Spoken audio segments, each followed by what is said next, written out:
चलो बिस्मिल्लाहिर्रहमानिर्रहीम। अस्सलाम वालेकुम सामीन, कैसे हैं आप सब लोग। उम्मीद करती हूँ कि आप सब खैर खैरियत से होंगे। मैं कुछ देर के बाद आज दोबारा एक वीडियो बना रही हूँ जिसमें मैं आपको बताऊँगी कि माशरे में डिसेबल पर्सनस के साथ आम आवाम का क्या रवैया। आप सब जानते हैं कि माजूरी एक इम्पेयरमेंट है। बाकी इंसान के तमाम अज़ा उसी तरह होते हैं जैसे बाकी इंसानों के होते हैं, सिर्फ उसका कोई भी लोअर लिम्ब या उसकी नज़र या उसका हाथ, उंगली या कोई बाजू या कोई मेंटली रिटार्डेशन होती है। असल में डिसेबिलिटीज़ की 4 फॉर्म्स हैं: visually challenge person, physically impairment, mental retardation and चौथी जो होती है वो होती है सेरिब्रल पाल्सी। इन चारों डिसेबिलिटीज़ की आगे सब कैटेगरीज भी हैं। सबसे पहले मैं आज आपको ब्लाइंडनेस में इसके बारे में बताऊंगी कि ब्लाइंड जो होते हैं वो 3 किस्म के होते हैं: B1, B2, B3। B1 हम उसको कहते हैं कि जो टोटल ब्लाइंड है, बाय बर्थ ब्लाइंड है। ये टाइफाइड की वजह से या कज़न मैरिजेस की वजह से होते हैं। सेकंड पर्सन पे वो पर्सन्स आ जाते हैं B2 में जिनको थोड़ा सा लो विजन होते हैं, उनको साइज से नज़र आते हैं, उनके फ्लैशेस आते हैं और वो फोकस नहीं कर पाते और उसके बाद वो लार्ज प्रिंट में, इंक प्रिंट में पढ़ते हैं या CCTV कैमरे की मदद से पढ़ते हैं। B3 जो होते हैं वो बग़ैर किसी की असिस्टेड डिवाइस के बग़ैर भी थोड़ा सा ग्लासेस के ज़रिए से पढ़ सकते हैं। इन चारों कैटेगरीज के जो ब्लाइंड पर्सन हैं, विजुअली इम्पेयर्ड पर्सन हैं, वो स्टिक भी यूज़ करते हैं। CCTV कैमरा असिस्टेड डिवाइस होती है जो कंप्यूटर से अटैच होती है। एक माउस होता है जिसके नीचे एक गोल सा एक पहिया नुमा एक रूलर लगा होता है जिसकी मदद से वो किताब के ऊपर रखते हैं तो जो किताब पे लिखा होता है वो स्क्रीन पे नज़र आ जाता है, स्क्रीन रीड कर देता है CCTV कैमरे के थ्रू।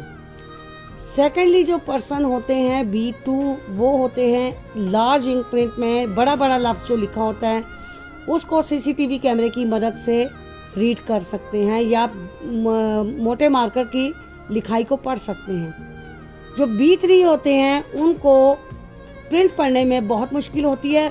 वैसे वो मूव कर लेते हैं, उन्हें बड़ी बड़ी चीज़ें जो हैं वो नज़र आ जाती हैं, लेकिन चूँकि इसका ताल्लुक नाइट ब्लाइंडनेस से भी होता है, विजुअली इम्पेयर्ड चैलेंज का पर्सन का ताल्लुक जो है इसका ताल्लुक नाइट ब्लाइंडनेस से भी होता है, जिसकी वजह से वो प्रॉपर वे में देख नहीं पाते, फोकस नहीं कर पाते। उनकी आंखों के आगे वाइट या ब्लैक कलर की लहरें सी गुजरती रहती हैं। तो ये था थोड़ा सा एक मेरा इंट्रोडक्शन था कि विजुअली चैलेंज पर्सन के कौन कौन सी कैटेगरीज हैं और सब कैटेगरीज कौन सी हैं।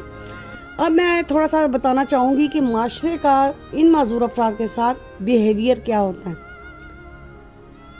बदकिस्मती से हम लोग जब माजूर हो जाते हैं तो पहले तो जो रूरल एरिया, जो स्लम्स एरिया हैं, उनमें तो लोग अपने माँ बाप जो होते हैं इन बच्चों को छुपाते हैं इस वजह से कि वो ये समझते हैं कि लोग हमें ये कहेंगे कि ये शायद किसी गुनाह का ज़मरा है, इनसे कोई ख़ता हुई है जिसकी वजह से इनके घर में माजूर बच्चे पैदा हुए हैं।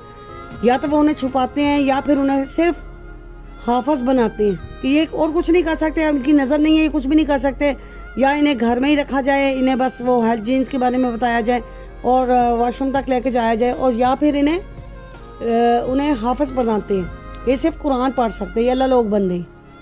जो मेंटली रिटार्डेशन के लोग जो MR चाइल्ड होते हैं उनके बारे में ये कहा जाता है कि ये बिल्कुल ही नकारा है, ज़हनी माजूर है, ना इनकी शादियाँ हो सकती, ना इन्हें कहीं ले जाया जा सकता है, ये एक हम पर बोझ हैं, इसलिए भी उन्हें घरों से नहीं निकाला जाता।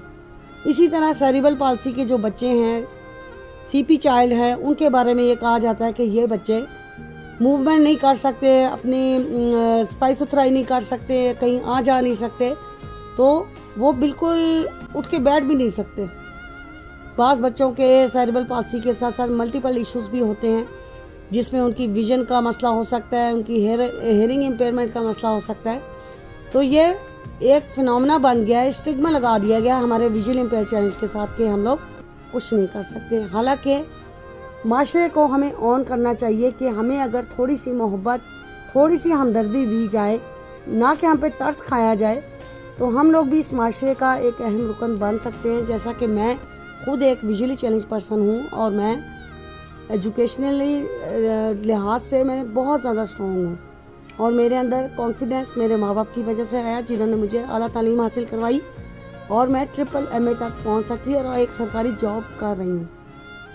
तो आप सबसे हम्बल रिक्वेस्ट है कि ऐसे किसी भी जगह पे आप किसी माजूर को देखें तो उन पर तरस खाने की बजाय उनकी प्रॉपर वे में जाके उनके पास जाएं, उनसे पूछें कि मैं आपकी किस तरह मदद कर सकता हूँ या कर सकती हूँ, ना कि उन्हें हिकारत से देखें और उनको देख के अस्तगफिरुल्लाह तौबा तौबा इस तरह के लफ्ज़ कह दें।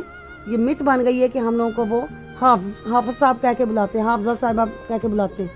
ये बड़ा गलत रवैया, उनके दिल पे छुरियाँ चल जाती हैं जब ये इस तरह का रवैया सुनने को मिलता है कि हम लोगों को वो बिल्कुल ही माशरे से अलग थलग समझते हैं, अछूत समझते हैं। हम लोग भी माशरे का एक अहम रुकन बन सकते हैं अगर हमें थोड़ी सी मोहब्बत दी जाए, थोड़ा सा प्यार दिया जाए, तो हम लोग बहुत कुछ कर सकते हैं। हमारे बहुत सारे विजुअली चैलेंज पर्सन साथी और हियरिंग इम्पेयर्ड पर्सन हर इदारे में, होटल्स में, रेस्टोरेंट्स में और मुख्तलिफ मल्टीनेशनल कंपनीज में भी जॉब कर रहे हैं। तो आप लोगों से बस इतना ही कहना था कि थोड़ा सा मैं आपको ब्लाइंडनेस के हवाले से बताना चाह रही थी कि कुछ लोगों को इसके बारे में अवेयरनेस ही नहीं है।